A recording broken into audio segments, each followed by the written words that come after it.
It's 5:42 a.m. in the quiet harbor town of Camden, Maine. The normally peaceful Main Street is now cordoned off by yellow police line "Do Not Cross" tape. Officers from the Maine State Police Major Crimes Unit cluster near the entrance of Henderson's Smokehouse, a sandwich shop that, until this morning, was a local treasure. Inside, the air is heavy with the sharp tang of bleach mixed with the lingering scent of smoked pork. A pair of crime scene technicians crouch near a walk-in cold storage unit, their gloved hands lifting a black plastic bag from the floor. Even from the sidewalk, a faint metallic scent, unmistakable to seasoned investigators, rides on the damp coastal breeze. It began as a routine welfare check, but what they found was something no one in this town will ever forget. On that foggy March morning, Camden PD officers were dispatched after a teenage employee failed to show up for his early shift and instead left a voicemail for the station. His message was short, panicked, and cryptic. "I think there's bones in the freezer, real bones." The responding patrol officers quickly realized they were out of their depth. Within the hour, Lieutenant Mark Donnelly of the Major Crimes Unit was on scene, bringing with him a crime scene team trained in processing the kinds of cases most towns like this only read about. From the outside, Henderson's Smokehouse looked the same as it had for 25 years. Warm brick facade, whitewashed trim, hand-painted signs swinging gently in the breeze. Inside, however, the smell of fresh-baked rolls and hickory smoke now mingled with the sterile sting of forensic chemicals. The case would center on three people. Martha Henderson, 58, widowed, respected owner of the Smokehouse, known for her sharp business sense and impeccable hospitality. Emily Carter, 28, Martha's adopted daughter, co-manager of the shop, missing for 3 weeks, but believed to be attending a culinary course in Paris. Daniel Carter, 32, Emily's husband, a former Boston sous chef, now in charge of meat preparation at the Smokehouse. The supposed story, the one everyone in Camden believed, was that Emily had left for France to learn haute cuisine, but the whispers had started just days after she left. Why no airport goodbyes? No postcards? Why had the flavor of the Smokehouse's pulled pork suddenly changed? The sun hadn't yet risen when the initial forensic sweep began. In the alley behind the shop, floodlights lit up the wet asphalt. Evidence markers, small yellow tents with bold black numbers, began to multiply. 1. A smear of reddish-brown residue on the handle of the cold storage door. 2. A gold charm bracelet lying beneath a shelving unit, caked in what looked like congealed grease. 3. A plastic jug of industrial-strength cleaning acid, half empty, tucked behind a flour sack. Inside the cold storage, the temperature hovered just above freezing. Forensic techs moved slowly, taking wide-angle photos before moving in for close-ups. A DSLR shutter clicked in rapid bursts. Floor, shelving, the plastic-wrapped packages stacked in the back corner. One of them knelt, carefully slicing the seal of a black garbage bag. The room fell silent, except for the distant hum of refrigeration fans. Inside the bag, nestled among frozen cuts of pork shoulder, were two long, pale objects. The technician's voice was low, clinical. Possible femurs. Bag and tag for transport. Lieutenant Donnelly, a 20-year veteran, knew better than to jump to conclusions. The process had to be airtight. Every step documented for a courtroom months down the line. The crime scene protocol unfolded with practiced precision. 1. Securing the perimeter. Camden PD officers pushed back the crowd gathering at the tape line. Curious onlookers, many of them Smokehouse regulars, murmured in disbelief. 2. Photographic documentation. From the front register to the smoker pit in the back shed, every angle was captured before a single item was touched. 3. Forensic evidence collection.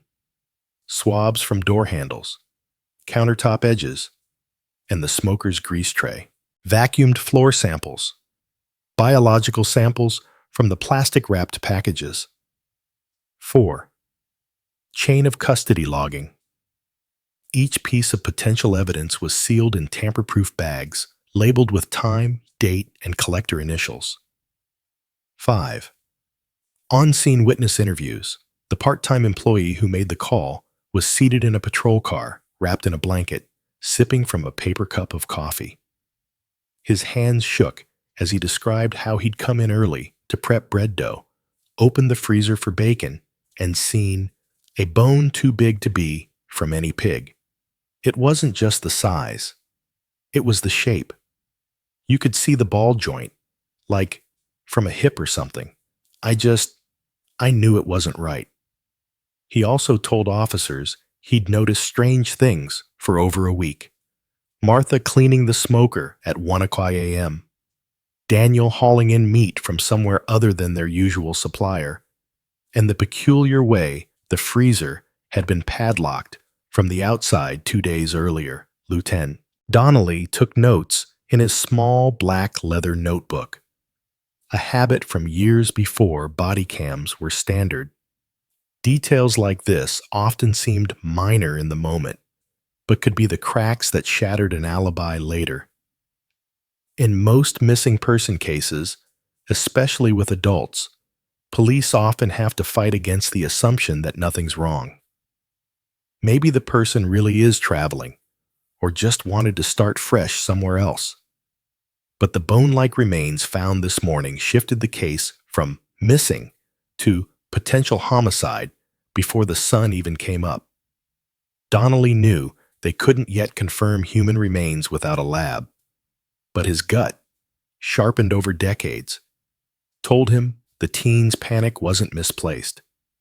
He glanced at the shop's smiling logo painted on the wall, a cartoon pig holding a sandwich. The irony wasn't lost on him. Word spreads fast in a small town. By 7:15 a.m., local reporters were already on the sidewalk, cameras trained on the Smokehouse's front door. One shouted, "Is this about Emily Carter?" The first time her name was spoken publicly that morning. Donnelly ignored the question, ducking under the tape as he stepped back inside. Across the street, a cluster of regular customers stood in disbelief. "Martha's the nicest person you'll ever meet," one man insisted to a reporter. "No way she's involved in anything bad." Inside the shop, crime scene techs wheeled out the first sealed evidence container. The gold bracelet would be sent to the state lab in Augusta for fingerprint and DNA analysis. The freezer bag's contents, whatever they turned out to be, would go directly to the medical examiner's office in Portland. By mid-morning, the initial sweep was complete. The front door of Henderson's Smokehouse was sealed with bright red evidence. "Do not enter tape." Donnelly stood at the edge of the sidewalk, staring at the shop's bay windows, reflecting the pale Maine sun. Cases like this were a long game. Days or weeks of lab work before answers came back. But already, the disconnect gnawed at him. A young woman, supposedly overseas, yet no verified travel record. A sudden, unexplained change in the restaurant's signature flavor. A freezer bag containing bones in a business that only served pork. A missing daughter. A mother's unshakable composure. A son-in-law with secrets of his own.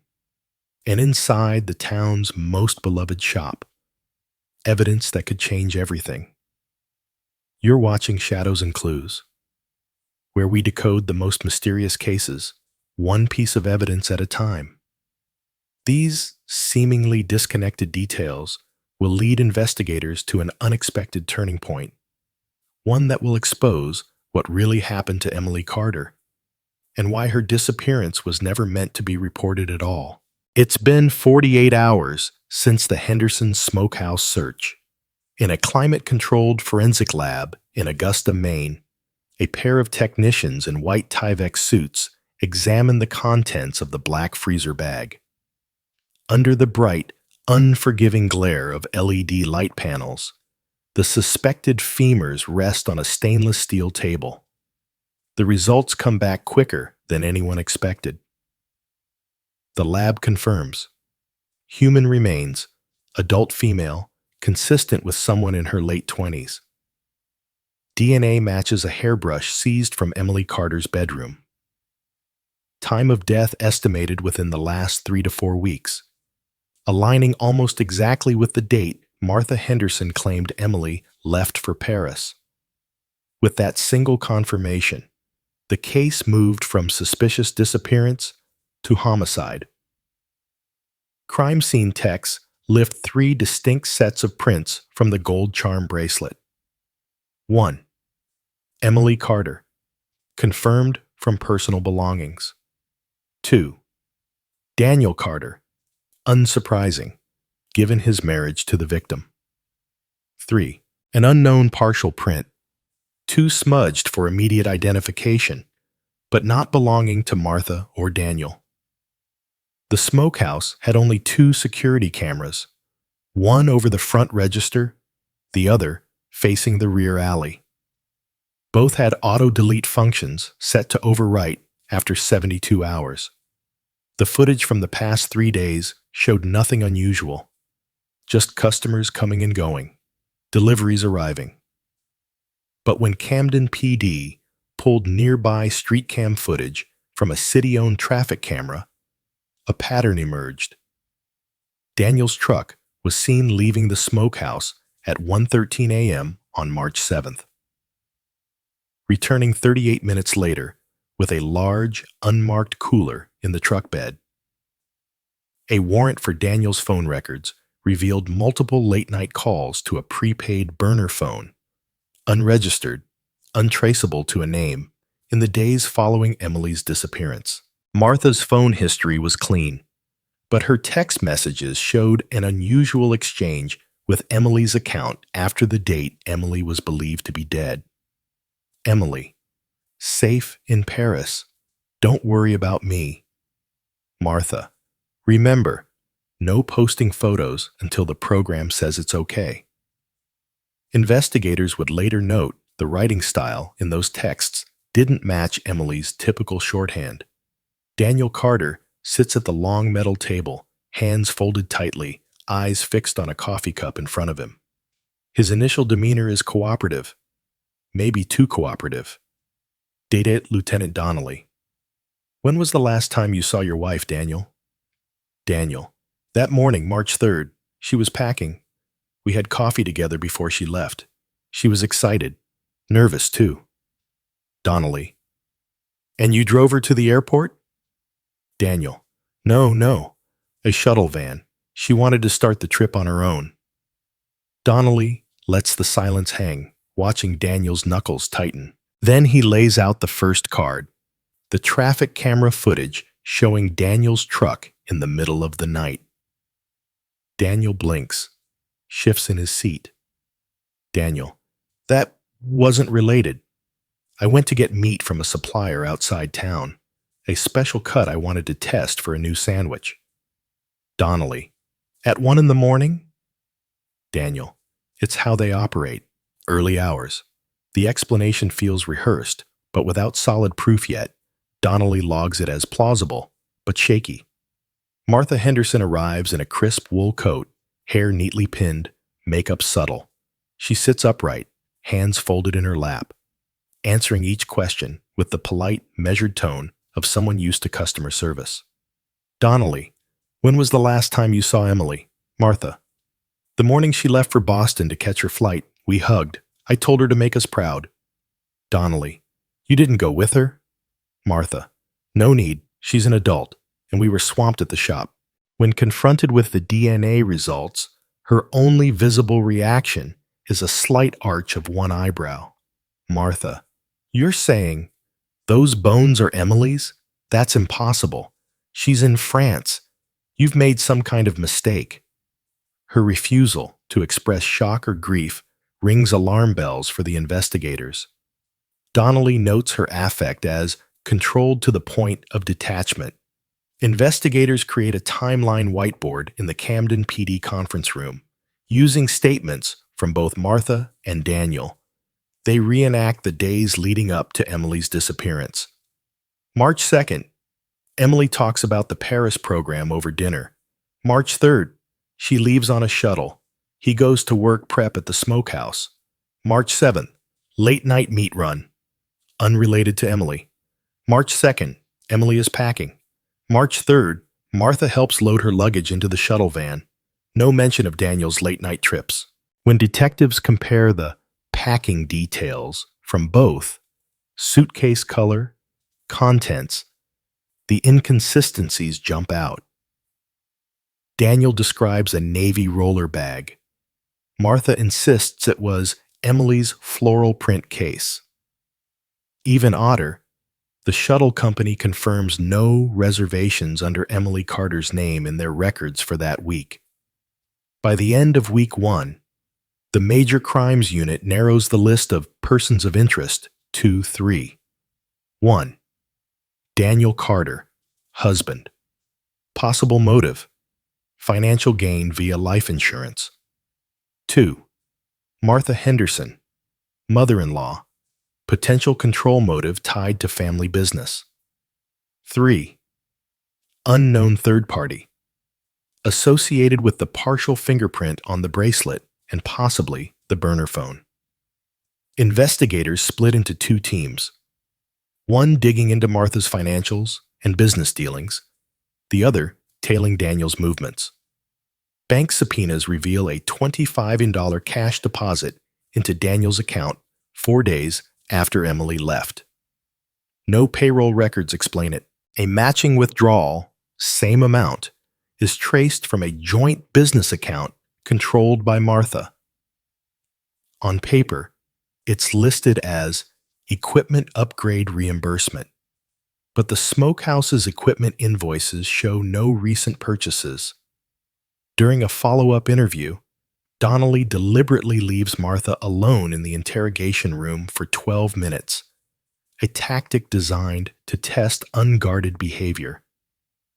Through the one-way glass, he watches as she sits perfectly still, no pacing, no fidgeting, but begins quietly humming a tune.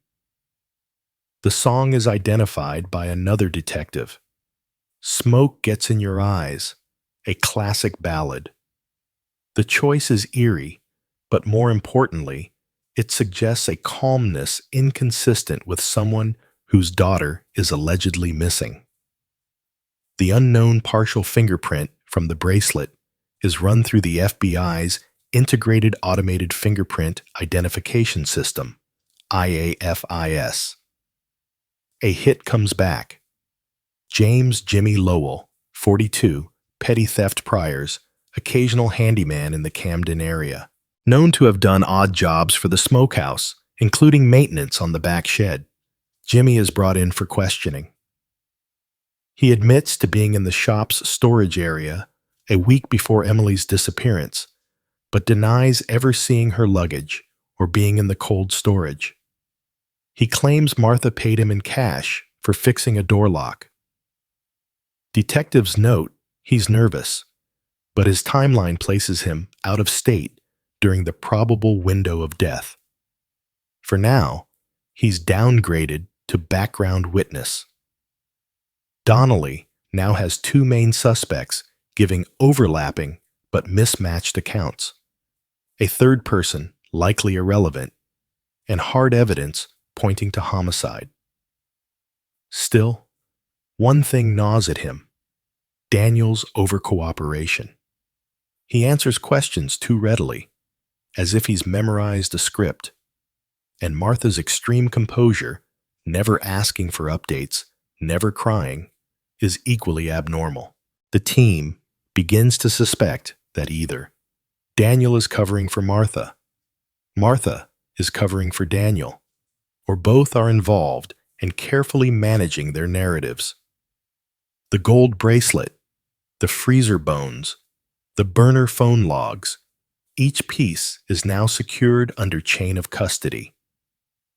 The case file thickens by the day, but a clear break still eludes them. On the 8th day, Donnelly calls an internal briefing. The whiteboard behind him shows 3 columns: evidence, timeline, motives. Strings of red yarn connect photos of Martha, Daniel, and Emily's smiling face. The same photo now circulating in missing person bulletins around Camden. Donnelly points to the cash deposit, the burner phone calls, and the shuttle company's denial. We're looking at a staged disappearance. The question is, who's steering the ship and who's just along for the ride? A uniformed officer steps in, holding a manila envelope. "Sir, this just came in from the postal inspector's office." Inside is a padded envelope, postmarked from Boston, addressed to Emily Carter at the Smokehouse's street address. The return label is fake. Inside, a Paris postcard with no handwriting. A flash drive. The contents of that flash drive would change everything. But just when they thought they had things under control, a new piece of evidence emerged, turning everything upside down. The manila envelope from Boston sits on Lieutenant Donnelly's desk like a taunt. Inside, the flash drive contains a single folder titled Smokehouse, March 3rd. When opened, it reveals 3 files: 2 still images and 1 short video. The first image shows the rear alley of Henderson Smokehouse, time-stamped March 3rd, 11:48 p.m. The grainy shot captures Daniel's truck backed up to the service door, tailgate down, a large black tarp-wrapped bundle in the bed. The second image is worse. It's a blurry, low-light photo taken inside what appears to be the smokehouse's back storage shed. On the floor, under harsh overhead light, lies the same bundle, but the tarp is partially open, revealing what looks unmistakably like human hair spilling out. The video is only 18 seconds long. It's shot from a low angle, as if the camera were hidden on a shelf. Daniel's voice is audible, hushed and tense. "Daniel, we need to do this before morning." "Martha, then stop talking and lift." The 2 figures are briefly visible as they hoist the tarp-wrapped bundle onto a table. The clip ends abruptly. Donnelly calls the investigative team together. They pin the printed frames from the images beside Daniel's and Martha's statements on the whiteboard. The inconsistencies leap out. Daniel's claim, Emily left on a shuttle in the morning. Oh, contradiction. His truck is on camera at the Smokehouse nearly 12 hours later, moving a tarp-wrapped bundle with Martha. Martha's claim. She last saw Emily when she left for Boston. Oh, contradiction.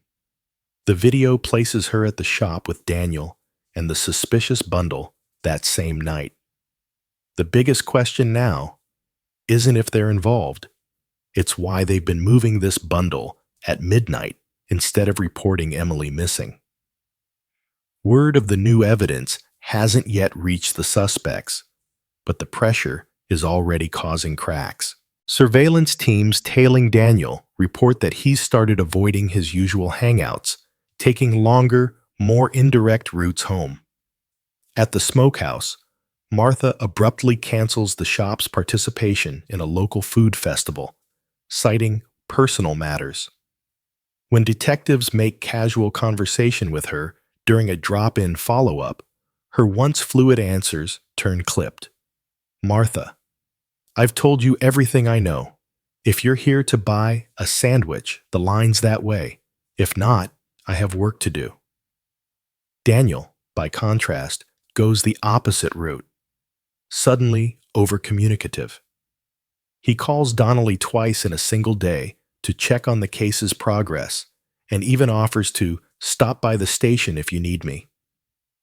Experienced investigators recognize this for what it is, a possible preemptive damage control strategy. While the flash drive is explosive, the lab drops another bombshell the next morning. The gold charm bracelet found in the freezer, the one with 3 sets of fingerprints, carries a faint residue under the clasp. Testing reveals it's ash from burned fabric, specifically a polyester cotton blend consistent with the Smokehouse's branded staff aprons. This matters for one reason. Daniel claimed the aprons were laundered weekly and replaced if damaged. So why would a bracelet connected to Emily have ash from a burned apron embedded in it?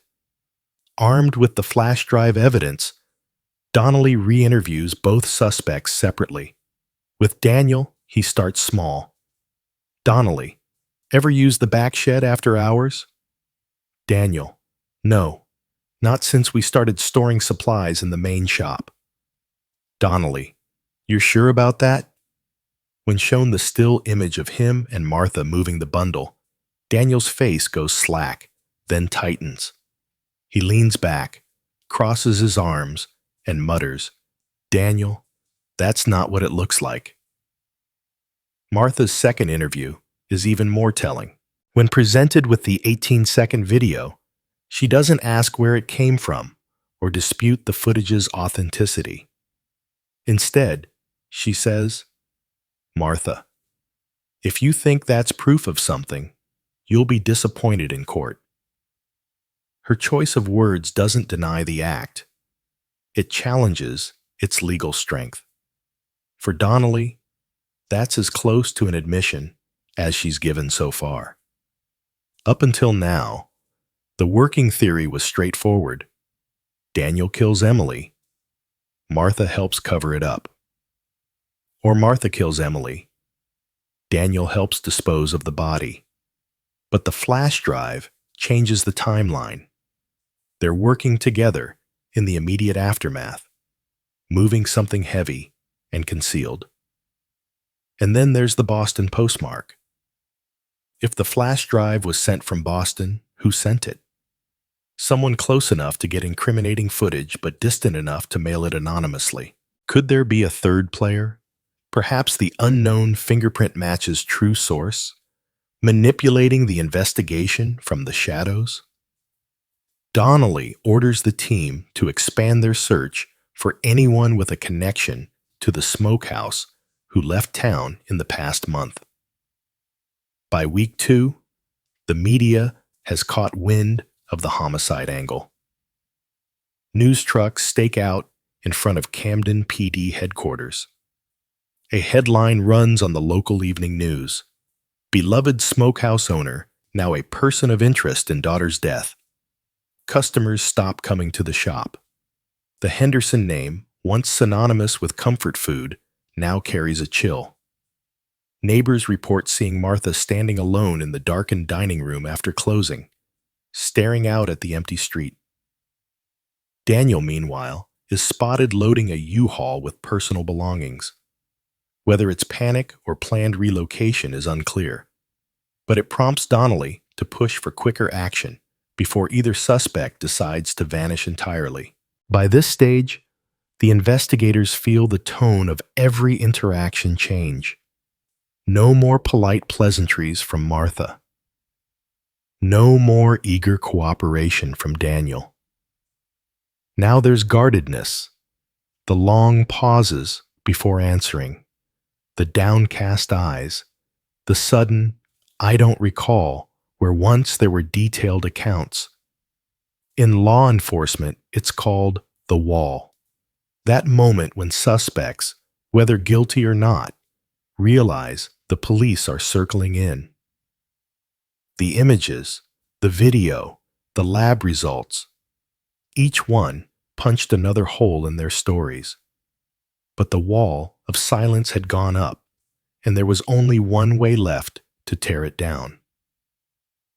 And to break down this wall of silence, they decide to conduct a decisive interrogation. It's 9:14 a.m. in the Maine State Police Major Crimes Unit. The wall clock ticks quietly.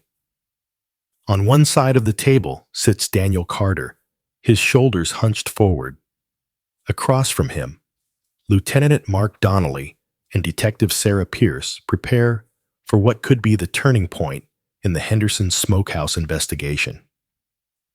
This isn't casual questioning anymore. It's a Reed technique interrogation, carefully staged to move from rapport to confrontation, then to eliciting the truth.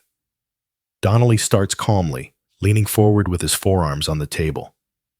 Donnelly: Daniel, you've been helpful so far.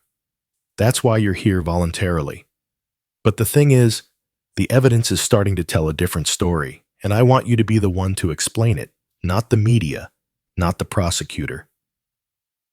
Daniel avoids eye contact, fingers drumming against his knee. Pierce slides a photo across the table. The still frame from the flash drive showing the tarp-wrapped bundle in the truck bed. Pierce: That's you, isn't it? March 3rd behind the Smokehouse. Daniel, hesitant: Yeah, that's me. Pierce: And that's Martha. Daniel: Yes.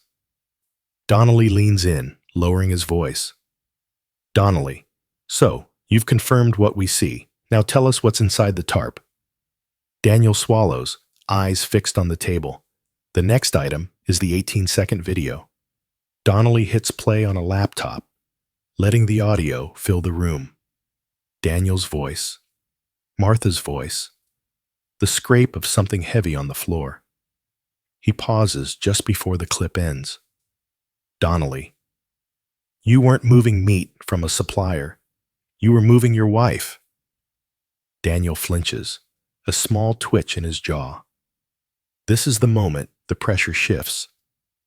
Donnelly uses the Reed alternative question strategy, framing two scenarios, one less damning than the other. Donnelly: Look, Daniel, people make terrible mistakes when they panic.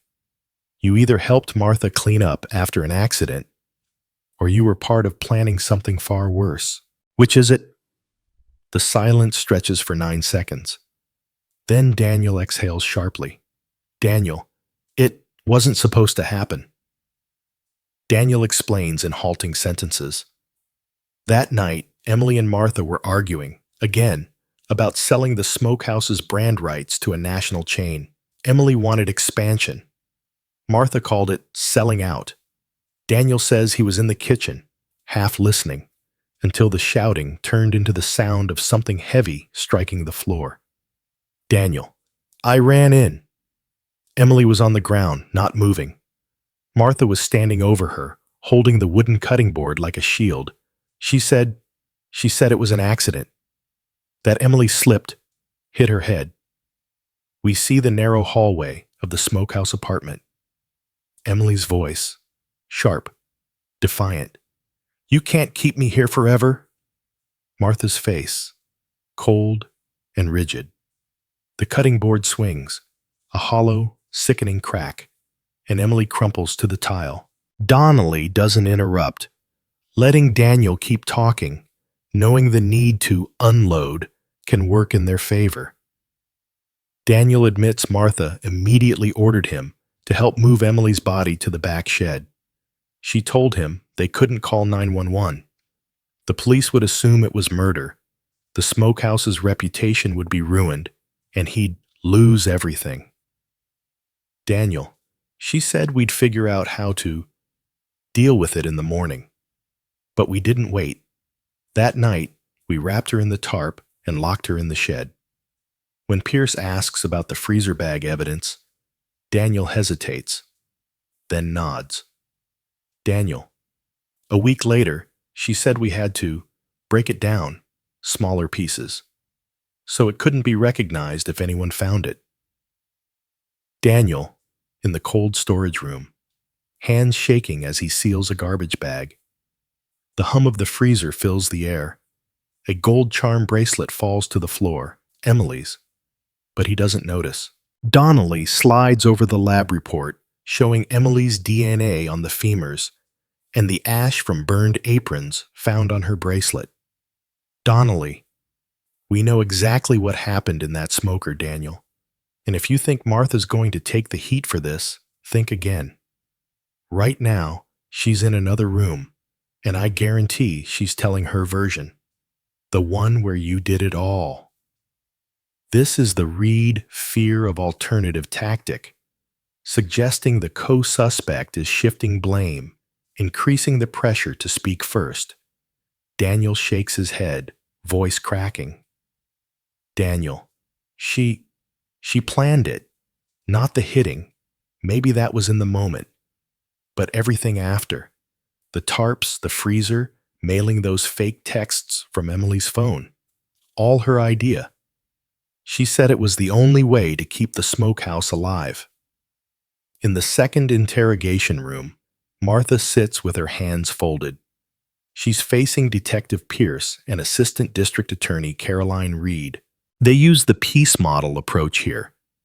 Less confrontational, aiming to get her to commit to timelines before revealing contradictions. Pierce.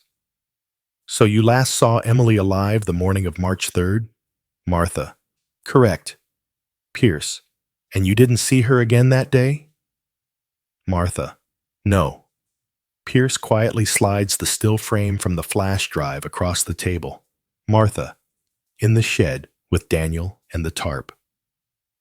For the first time, Martha's composure falters. She inhales slowly, her lips pressing into a thin line. But instead of denying it, she says, Martha, Emily was going to destroy everything. She didn't understand. Some things aren't for sale. Martha's POV, the back of Emily's head as she turns away mid-argument. The cutting board swings. Emily collapses. Silence. Martha's breathing slows, steadies. Even now, Martha avoids the word kill. She frames it as protecting the family legacy. But the moment she admits to being in the shed that night, with Emily already dead, she's placed herself at the scene in the key window. The ADA presses, Reed, you had a choice to call for help. You didn't. Martha, help wouldn't have brought her back. It would have taken everything else. The smoker door swings open. A plume of hickory smoke billows out. Inside, the glow of red-hot coals reflects in Martha's eyes as she pours acid over a metal tray, her movements steady and deliberate. Back in Daniel's room, Donnelly delivers the final push. Donnelly. She's talking, Daniel, and the only way you walk out of here with any chance of a deal is if you give us the whole truth, now. Daniel's head drops into his hands. His voice is muffled but clear. Daniel, Emily was dead before I touched her. I swear to God. But I still helped. I still helped. It's enough. The admissions from both rooms, combined with the forensic timeline, create a complete narrative for prosecutors. In 2 rooms, 2 stories finally converged. A mother-in-law's cold justification and a husband's reluctant complicity. What began as a missing person report had become a documented homicide, sealed with their own words. If you want to follow more thrilling cases like this, subscribe to Shadows and Clues, where every detail brings us closer to the truth. But the confession is only half the story. Justice must be served in court. It's 8 months after the night Emily Carter died. In the Kennebec County Superior Court, every seat is filled. Reporters with notepads ready, townspeople leaning forward, hoping to see the people they once trusted brought to justice. At the prosecution table sits Assistant District Attorney Caroline Reed, flanked by two paralegals. Across from her, Martha Henderson and Daniel Carter sit side by side, each with their own defense attorney. They haven't spoken to each other since the day of their arrest. ADA. Reed's voice is firm but measured as she addresses the jury. This is not a case about a business dispute. This is a case about control, about the belief that preserving an image is worth more than preserving a life. And you will see that both defendants acted to conceal the death of Emily Carter, one by delivering the fatal blow, the other by helping hide her body. Martha's attorney counters with a calm, almost maternal tone. This was a tragic accident, and my client reacted out of fear, not malice. The prosecution will try to paint her as cold and calculating, but the truth is far more complicated. Daniel's defense takes a different tack, portraying him as a man trapped between loyalty to his wife and fear of his mother-in-law's control. Over 2 weeks, the jury hears testimony from forensic pathologist confirming the injuries on Emily's skull were consistent with a single, forceful blow from a heavy, flat object.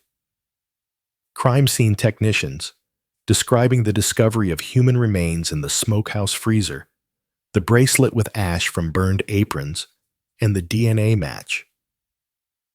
Digital forensics expert explaining how the fake Paris text messages were sent from Emily's phone hours after she was already dead.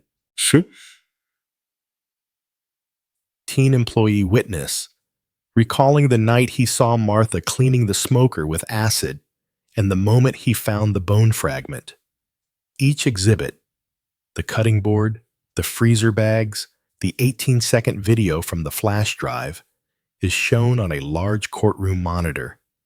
Jurors lean forward, some glancing uncomfortably at Martha, as her voice is heard saying, "Then stop talking and lift." Daniel takes the stand first, at his attorney's urging. He admits to moving Emily's body, but insists he did not kill her. Daniel, I was scared. She told me it was an accident. I thought if I didn't help her, I'd go to jail too. Martha does not testify. Her attorney explains she wishes to exercise her right to remain silent, a choice that draws no comment from the judge, but leaves the jury with only her recorded interrogation as her voice in the case. ADA Reed stands in front of the jury, holding Emily's gold charm bracelet in a gloved hand. This belonged to a daughter, a wife, a person who deserved to live her own life. Instead, her death was treated as an inconvenience to be erased. If you believe in accountability, you must find both defendants guilty, not just for what they did, but for what they chose not to do. The defense attorneys plead for manslaughter in Martha's case and accessory after the fact for Daniel, arguing neither intended for Emily to die. The jury deliberates for 9 hours over 2 days. The tension in the courtroom is palpable when the foreperson stands to read Martha Henderson, guilty of first-degree murder, abuse of a corpse, and tampering with evidence. Daniel Carter, guilty of accessory to murder, abuse of a corpse, and tampering with evidence. Judge Ellen Morse delivers the sentences 2 weeks later. Martha Henderson, life in prison without the possibility of parole. Daniel Carter, 25 years in state prison with eligibility for parole after 18 years. Neither defendant shows visible emotion as the gavel falls. Outside the courthouse, Lieutenant Mark Donnelly faces a cluster of microphones. We don't celebrate when a case ends like this. Justice isn't about winning. It's about making sure the truth is told, and those responsible are held accountable.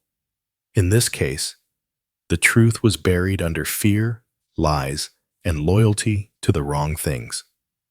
We just had to keep digging until it came out. Behind him, the courthouse steps are nearly empty now, save for a single bouquet of lilies left on the railing, Emily's favorite flowers. Though the verdict has been reached, the echoes of the case have left deep scars. Camden, Maine, is a different town now. The Henderson Smokehouse building stands shuttered, its once cheerful hand-painted sign faded by salt air. Weeds push through cracks in the parking lot. Where neighbors once lined up for pulled pork sandwiches and fresh rolls, gulls now pick at wind-blown trash. Emily Carter's biological parents, who lived out of state and had been estranged from her for years, came quietly to Maine after the verdict. They didn't speak to the press.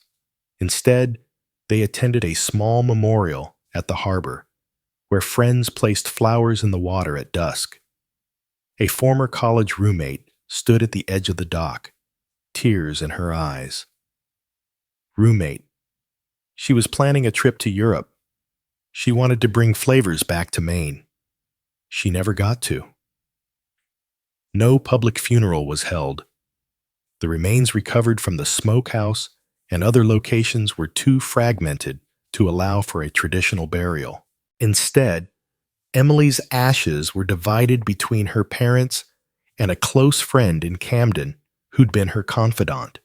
For years, Martha Henderson had been seen as the anchor of Main Street, someone who employed teens in their first jobs, donated trays of food to church events, and remembered customers' birthdays. Learning she'd been convicted of killing her own daughter left the town in a state of collective disbelief. The impact was twofold. Loss of innocence. People began locking their doors earlier, questioning long-held assumptions about neighbors they thought they knew. Social fracture. Some refused to believe the verdict, whispering that Martha was railroaded. Others couldn't fathom defending her. Lifelong friendships ended over heated arguments about guilt and motive. The town's annual Taste of Camden festival was canceled that year. Organizers said it didn't feel right to celebrate local food, while the most infamous restaurant in town sat dark. Lieutenant Mark Donnelly noticed the change in how the community reported suspicious activity in the months following the trial. Calls to the non-emergency police line nearly doubled. Everything from unusual deliveries to late-night lights in a neighbor's garage was logged. Some saw this heightened vigilance as healthy, a way of catching problems before they escalated. Others worried it bred paranoia. One mother, whose teenage son had once worked at the smokehouse, summed it up. "Mother, I used to tell my kids that if they were in trouble, they could always go to Mrs. Henderson's. Now, I don't even know if I believe that about anyone." The case also had tangible effects. Maine's legislature reviewed its laws on missing adult investigations, spurred by the fact that Emily's disappearance wasn't formally probed until physical evidence surfaced. A new policy now requires state police to open an immediate preliminary inquiry when the missing person's travel can't be verified by independent records. Family members give inconsistent statements. Local businesses were also encouraged to install longer retention security cameras, a direct response to how the Smokehouse's 72-hour overwrite had erased potentially crucial footage. In prison, Daniel Carter took a plea deal's only silver lining: placement in a medium security facility with access to a culinary work program. Sources say he rarely speaks of Emily, focusing instead on keeping his head down and serving his time. Martha Henderson was sent to the state's only women's maximum security prison. According to a corrections officer, she maintains a small group of loyal acquaintances, but has shown no visible remorse in group counseling sessions. Even with the trial closed, some questions will never have neat answers. Did Martha truly strike Emily in the heat of the moment, or was there premeditation? Would Daniel have confessed without the mysterious flash drive arriving from Boston? And perhaps most haunting, who sent it? The postal inspector's office could never trace the sender. In town, theories abound. A disgruntled ex-employee, a secret witness, even an unknown third party with their own motives. For Emily's friends, and for those who worked alongside her, justice came in the form of guilty verdicts and prison sentences. But justice doesn't restore a life. It doesn't reopen a shop without shadows in its doorway. And it doesn't erase the knowledge that trust can be a dangerous currency. The townspeople still walk past the Smokehouse building every day, the smell of hickory long gone. Yet for many, the memory is fresh, a reminder that sometimes the real danger isn't from strangers, but from those closest to us. Can justice truly ease the pain? Or is the real work in learning to see and speak when something feels wrong? In Camden, that question lingers like the echo of a bell over the harbor, unanswered.